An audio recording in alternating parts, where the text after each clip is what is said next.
Own your darkness or it will own you.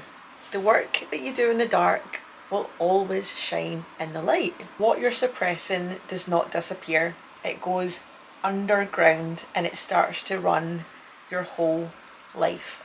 Today we're going to get into Alchemy 101 on how to transmute anything in your life and turn that into power, turn your pain into power.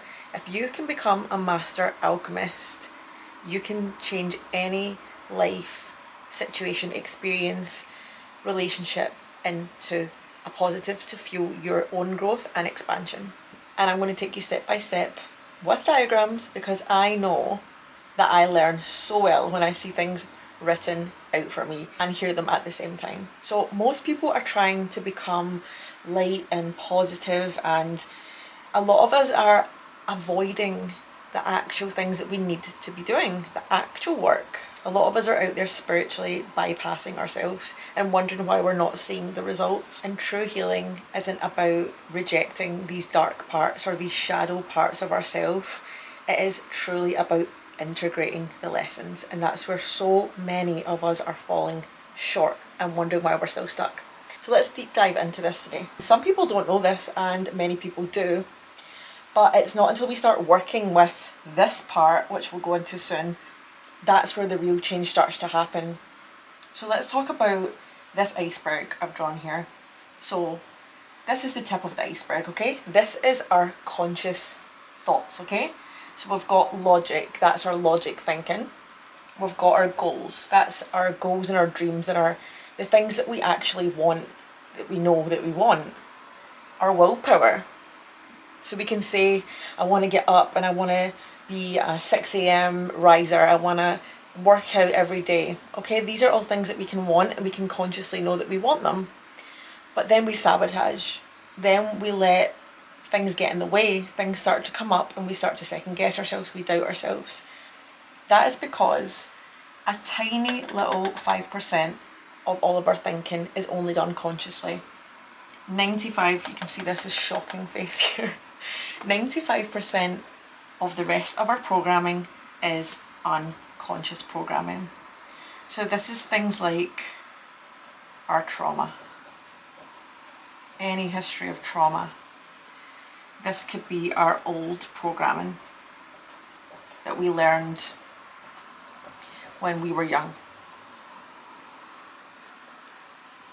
This can be blocked emotions that we've not moved through, that things could have happened when we were younger.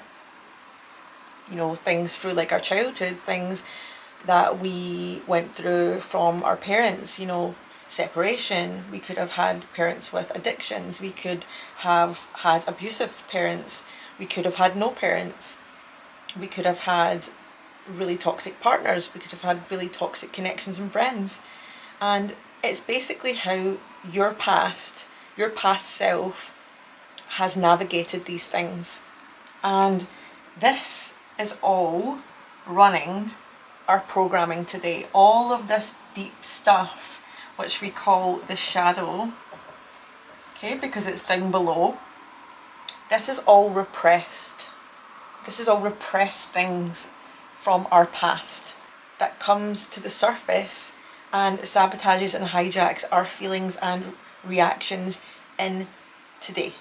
So these are all old things running in the background that we actually think that are gone, that we don't have. So again, that could be shame that we've not dealt with, fear. Okay, so we could, up here, we could be wanting the perfect relationship. We could want that so much, but our past trauma comes into the current state and sabotages that. We could want our goals and our dreams to happen, but we have fear and shame around wanting that because we don't feel good enough. And that stops us from getting to where we want to go. So this tip of the iceberg is only the tiny little part. It's our aware thoughts. And what an alchemist does is go deeper. We go from the tip of the iceberg and we go down into that shadow part, okay? This is the part that so many people are not allowing to come to the surface. And what that does is it stops us from getting the life, relationship, and more importantly and more profoundly, the relationship with ourselves. We don't get to flourish as an authentic soul on this earth when we're not dealing with all of this, because we cannot feel safe and free to express our true authentic selves when we're dealing with underlying shame, underlying fear, underlying blocked emotions, trauma. And that is the work that I help people through. And today we're going to talk about how to alchemize these things to have the best, most juiciest, authentic and carefree self, and so that we can show up in our connections, in our relationships and in our life the way we want, and we're not blocked. Because so many people that I coach come to me and they have blind spots where they can't see, and it's only when we go into the deep subconscious parts that's where we go into that like inner child healing. Because it doesn't even have to be inner child, it could be inner teenager, it could be inner young adult. These things, it doesn't matter, it just matters what you have not gave eyes on. What you've not put eyes on here will always come to haunt you later on. So your conscious part of you, that tip of the iceberg, is your loving, kind, generous, sensitive, helping part of you. Okay, it's the part that we're consciously putting out there to the world.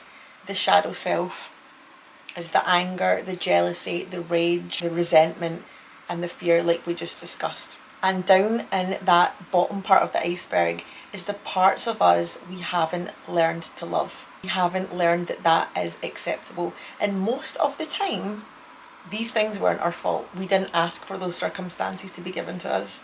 And as a result of it, that's why so many people will not ask for help, or they don't understand the cycle, because we have such shame around what's happened to us. So your shadow isn't banned, it's just simply been abandoned. The shadow loop, okay? We have the emotion, and then when we feel that emotion, we suppress. We start to avoid. And then once we've avoided it, a trigger will happen. And then once we're triggered, we react from that place of shame and the fear and the woundedness. And then once we react, comes the shame. And once we feel the shame, we go back to suppressing it all over again. And then that starts that huge shadow loop over again. And so the emotions that we refuse to heal, they don't disappear. They simply become our triggers. Triggers in other people, triggers in different situations. Actually, what Tony Robbins describes as the crazy eight. It's like this shame and suppressive loop and denial, and you just go in this, it's like a racetrack. It's this figure of eight that you're constantly chasing. The shame, the suppression, avoid, trigger, react. It just takes you on this crazy eight. It spirals out of control until you become completely burnt out and exhausted, and you're living a completely unaligned life that you don't want, and you don't even know yourself. And for some people, we can go into this in a different video, a lot of people who are avoidant will never look at this part. They will never look at that bottom part of the scale. They'll never look at that underneath the iceberg, because avoiding it simply feels easier, feels like the easier option, but we all know that that's not the easy option. That is simply putting a temporary band-aid, that's a band-aid, over the situation until things fester and fester and fester, and your life just becomes an unbearable loop until you push everyone away, until you can't withhold any connections with people. Because anytime a big emotion comes up, you don't simply have the tools to deal with it, and you're blaming again that shadow part of you instead of integrating it. And because integrating it would mean that you have to look at those patterns, and a lot of us aren't willing to do that. And so this is why today I'm going to teach you how to alchemize that. So here we have the yin and the yang, okay? We know that there can't be light without darkness, okay? We can't have one without the other. Nature doesn't reject the night. Moon doesn't apologise for darkness. And without darkness, we can't have any depth to our life. Abraham Hicks teaches us about contrast, and so many people get lost in that spiral down, because to feel these big emotions, to some people dwelling in them, when really it is literally when you're in that dark tunnel and you can shine your light on these, you can find your way out. You have to be able to sit with the light and the dark. Everything is wholeness. And so many of us think that to have this darkness means that we are broken. And that's not true. We are whole and complete right now as we are. We have the light and we have the shadow parts of us. We all have these parts that we maybe wish we didn't, but we don't know how to get rid of them. And again, that's why we push and push and push. And now I want to touch on some of these, because the shadow will always contain wisdom. You can always transmute these painful things that we have been through in our life to become our greatest gift, to become the biggest catalyst for our change and growth. Again, if we're not willing to look at that, we are going to stay stuck, because what we avoid keeps us small. It keeps us repeating the same loops and cycles over and over again. And it's why some people can have, multiple relationships, and they end up, they want love, but then they revert to the same things as they did in the past relationship, because they can't see things from a different perspective. They push people away. They sabotage love. And as a self-proclaimed anxious person, and this is why I coach women now through this, because I have lived this so deeply. As a self-proclaimed anxious woman, I have deeply sat in the work, and we'll go into this in a different video, but usually people with an anxious attachment style will delve deep into this inner work. And it's why pretty much all of my clients that I work through have had this anxiety and this feeling of, just collapsing into why they're doing this over and over, but they want to fix it and sort it and look at it, because when you're anxious, you are someone who deeply feels. You are someone who has a very sensitive nervous system. You have probably went through things in your life, and you guys can feel free to discuss in the comments, that you've probably been through some pretty shitty stuff in your life, and you have became the people pleaser, the fixer, the person who has no boundaries. This was all me. I couldn't say no to people. I was scared of conflict. I was scared of having my own voice. I had a completely blocked throat chakra until I was in my older 30s, until I got coached and then became a coach, because I, as an anxious person, wanted to reflect on why these things kept happening, and maybe that resonates. So this is where we can learn our greatest lessons. This is where if we can have the courage to look at these things that are possibly holding us back completely. Maybe we're at a point where we cannot go on any longer the way we've been living, and we've noticed our patterns and we're not happy and we want more for life. We are a woman or a man who really wants to open their heart up to themselves more. They want to come home to themselves. They want to really integrate the things that could damage anyone else's confidence or self-esteem or self-worth, and actually take a look at these things. And this is where, when you can become a master alchemist in your life, we must sit with these uncomfortable things, these uncomfortable truths that are burning inside of us. And again, I go into this in so many of my other content pieces about, and my own story about how pushing these parts down and suppressing them and not dealing with them. And Dr. Gabor Mate, he speaks about this a lot. It's about when the body says no, you are going to start seeing yourself becoming chronically sick, chronically burnt out. Women are getting so many autoimmune diseases from not dealing with these things, not dealing with this shadow side, because we're then becoming people pleasers in our relationships. We're not speaking up for ourselves because we're scared that someone might leave. That was my story with my dad. I equated, love and leaving.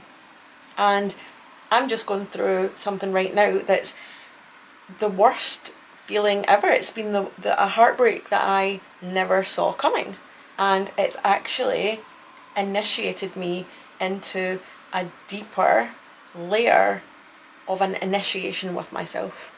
Once I sat with it, and I'm grieving it out still, I'm going through the process of, unpacking all that, which is what you need to do. You need to look in and see where the lessons can be extracted here. Where did I see me leaving and shrinking myself here? Where did I not speak up because I thought, me asking for a little bit more this time would get me left? You're only going to weed out time wasters, people that don't have the capacity. I'm not saying everyone's a time waster. People that don't have the capacity to hold you. You know how big of a accomplishment it is to actually get to the point where you can see that younger self who couldn't speak up for themselves, who couldn't advocate for themselves, then ask for what they want in a relationship or a connection or a friendship, or speak up in the workplace, or leave the life that they don't want to go after their own, because they now have integrated the shame piece, the fear piece, the lack of self-worth piece. And that's what we're building. That's what I build with my women. We build that inner confidence, that inner, self-sourced, self-abandoned to self-sourced. That's what I teach. And so we're going to look at some of these. So healthy anger, what do we get from that? People push anger away, that healthy anger, but when we actually allow ourselves to feel that and not numb out, we're not doing what everyone else is doing around us. We're not numbing out by coping with alcohol, substance misuse. We're not eating our emotions away. We're actually sitting with the pain. We're alchemizing these things into projecting us into such a quantum leap into the next best possible versions of ourselves. When we can actually work with that, things get powerful, because so many of us, and I've been there too, sit in victim mode.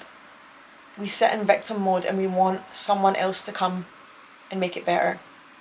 Okay? And this work, this alchemy, is so important for yourself. It's the best self-development you can ever give to yourself.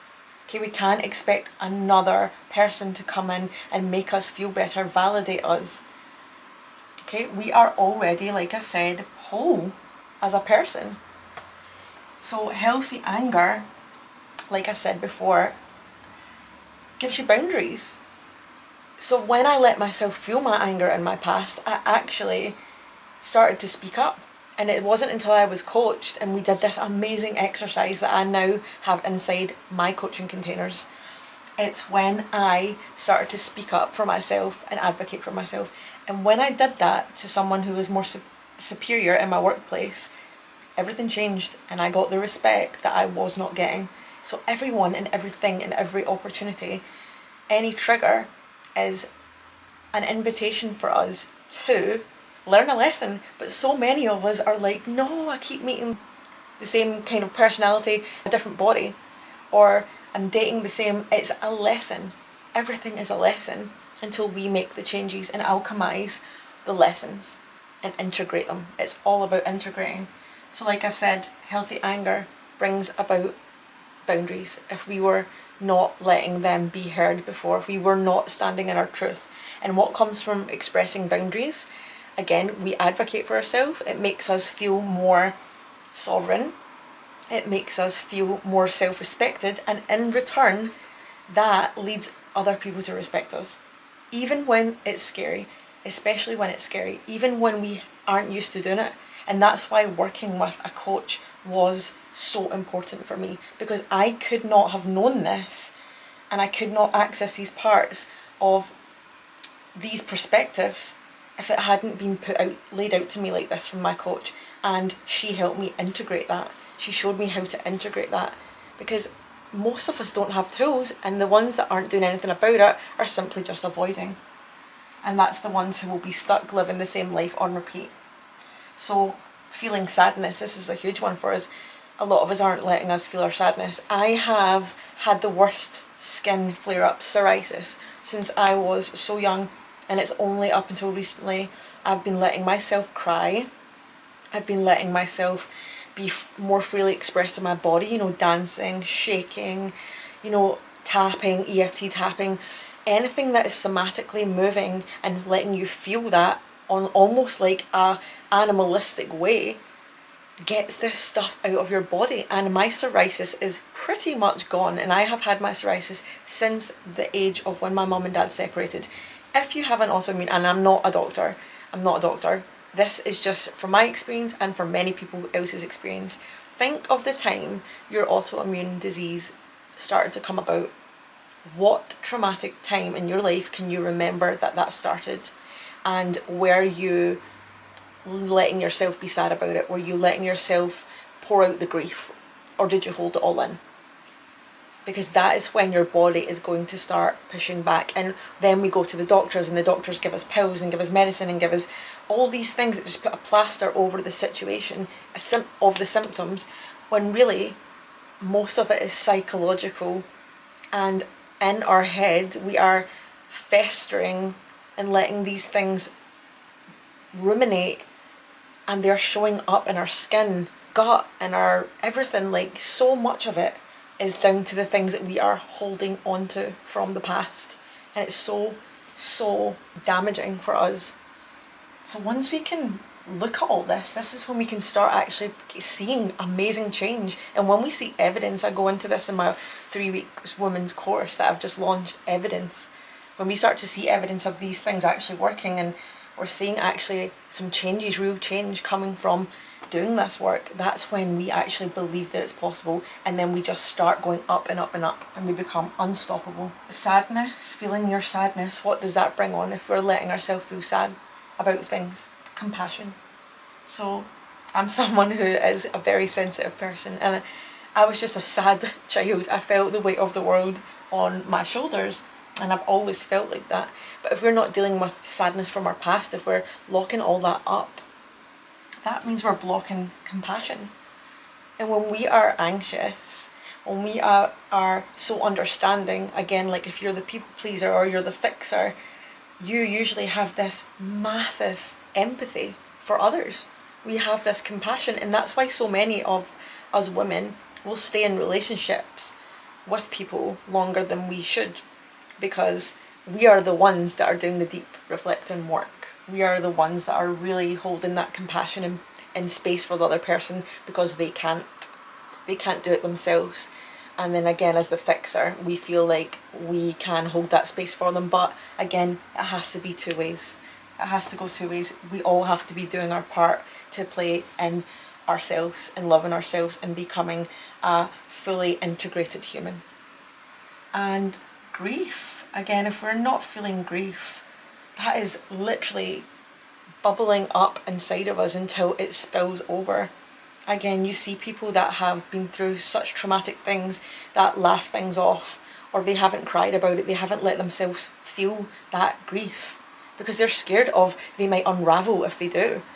In fact, it's the thing that's actually going to help you move through it, because you're holding it in and it's causing you to be eaten away at. It's causing you to live, again, the same life on repeat, and you're sabotaging parts of your life that could be healthy and happy, because you're simply not seeing this side as the wisdom. And so when we do feel grief, it opens our heart.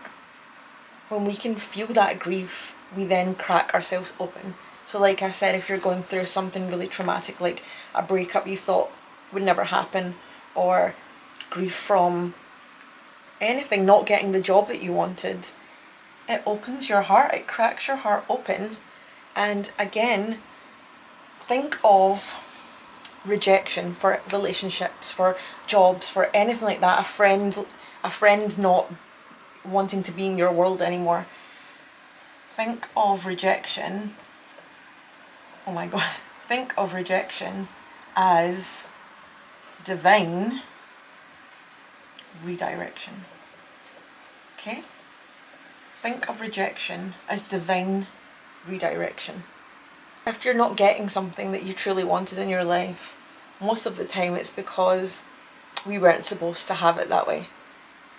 Or that person wasn't for us, but we cling so hard onto the outcomes. When really, if we let these lessons, if we learn these lessons and we can see the positives in these, we can start to see that often these things that didn't work out for us are nothing to do with us. Okay? I mean, sometimes we all have work to do. As long as you're reflecting, showing up as a good-hearted person and working on your own stuff, if things don't work out in that relationship, that friendship, that job, it is divine redirection and often protection. Okay? So if we can start to see that and embrace this dark and light side, we are now a fully whole and aware person. And it's working on that bottom part of the iceberg that we went over earlier. That's your subconscious thoughts. It's your old programming. That's the things that you need to work on so that you can then show up as a more aware person. Okay, that old programming from childhood, these old things that people said to you, your mum or dad leaving, or them being an alcoholic, or substance misuse was happening in your family, so then you had emotionally absent parents, or a massive trauma you've been through. You can start to rewire and sit with these things and know that that's not really about you. These things aren't really about you. You didn't ask for these things. Okay, this is the stage that not a lot of people talk about, but if you know Eckhart Tolle, you're going to know a little bit of what I'm about to talk about. So this is what we call sometimes the dark night of the soul. This is when we feel like, when we are letting that old version of us die, and this is when we're going through the healing journey. So some of you might be resonating with this, and this is the work that I'm taking my women through at the moment. The ones that are already doing the work, that are just still a little bit on shaky ground. It's that moment where everything that wants to find you starts falling apart. That old story, that old concept of you. So that's what we talk about in my coaching. It's the self-concept work, the identity work.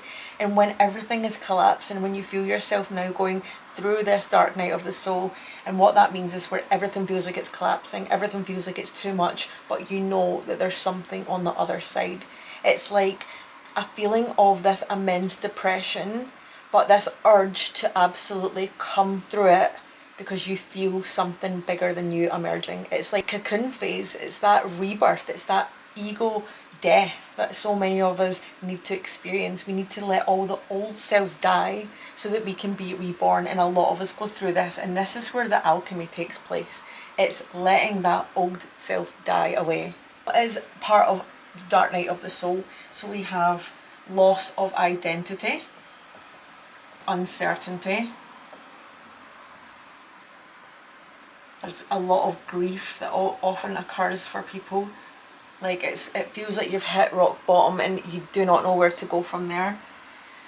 And again, like I said, the ego death and loneliness. So many of my clients come to me and they say, Steph, this experience, this change feels so lonely because not a lot of people are doing this work. It takes such raw, vulnerable accountability to sit in this work. To be an alchemist takes such bravery and courage to really feel these feelings and sit with and look at what's not been working so that you can become more aware and change your life for the better. So all of this is so heavy. It weighs on us so heavily. And the dark night of the soul isn't punishment. It is literally initiation into the new higher self, your best self. Someone once told me this when I was going through my coaching. They said the breakdown is the breakthrough. And I could not agree with that more. Any moment we're going through a breakdown, it is always a breakthrough if we can see through the shit and actually see what life is trying to show us, what we can learn. You know, again, we can go into this in another video, but avoidant and anxious attachment style relationships can actually work if both parties are willing to look at their wounds on both sides. But usually, like I said, the avoidant wants to run and the anxious wants to chase for connection. The avoidant is about control and the anxious is about connection, the compassion. And so the dark night is often stripping away anything that no longer serves us, that we no longer resonate with. If we can drop all that heaviness and that old baggage, the outdated stories, we can then see a much clearer path. Alchemy is the process of turning emotional suppression into gold. And so the wound becomes wisdom, the trigger becomes awareness, finally, and the pain becomes your purpose. It becomes your teacher. And so instead of saying, how do I get rid of this? Okay, a true alchemist would say, what can I learn from this? What is this trying to teach me? Where in my life, in my body, in my relationships is needing attention? Where can I sit with myself and love myself? What am I trying to get from that other person that I'm not giving to myself? And what is this person leaving, or me not getting this job or this outcome? What am I making that mean about me? What truth am I avoiding? So what you heal stops controlling you, and what you avoid will always continue to keep running the show underneath. So the parts of you that have spent trying to hide, okay, deep down, push down, suppress down, these parts that you've given so much shame and anger to, these parts of you that you've been carrying your whole life and you've armoured up because it's all you've known how to do, actually carrying the wisdom you have been searching for. Because healing isn't the removal of darkness, it's learning to bring light to it. And this is the work that I am taking women through, because I have lived it. I have been the woman who is sat in the discomfort, the pain, the anxiety, the feelings of that low self-worth, making other people's stories mean something about me. And I have led myself into this beautiful life where people have commented and told me, wow, you are doing amazing things out there, you are like a different person, because I am. This is all rooted in self-concept and identity work. It's when we can work on that subconscious layer deep down and we can start to rewire and bring to light these things that are literally shackling you from the person, the woman, and the life that you want to have. Is when you will start to see real change. And if anyone was to tell me I would have left the 9-to-5, start my own business and be helping multiple women and men even walk the path back home to themselves, I honestly would not have believed you, because I was like a shell of a person before. I dove deep into doing this work and I have studied this work for so many years. It's what I'm passionate about, it's what I teach other people about. And it's truly when you can alchemize life's greatest lessons into your next best, highest level self, extract those parts, extract the wisdom from the situations that you never thought you'd be able to get back out of bed from, that you never thought you would ever recover from. Yes, you will. You are so strong, and I am showing women this all the time. I have a new program. It's a 3-week container for women called Get the Fuck Out of Your Own Way. And we do alchemizing work, we do goal setting, we do intention setting, we do the deep rewiring work. All of what we're talking about today we do. And this is what I'm going to be doing week to week. I'm going to be doing little sessions like this. But if you're a woman who literally feels like their next level is calling them, but you know that you've still got a few blocks left and you've just got a bit of an unsure path, a woman standing between who she is right now and who she is becoming, I have limited coaching spaces each month for women ready to step into their next level self and do this exact work that we've been talking about. So if any of that resonates, amazing. You can find the link in my description to see how we can work together. So until next time, keep becoming her, because your next level expansion is right around the corner.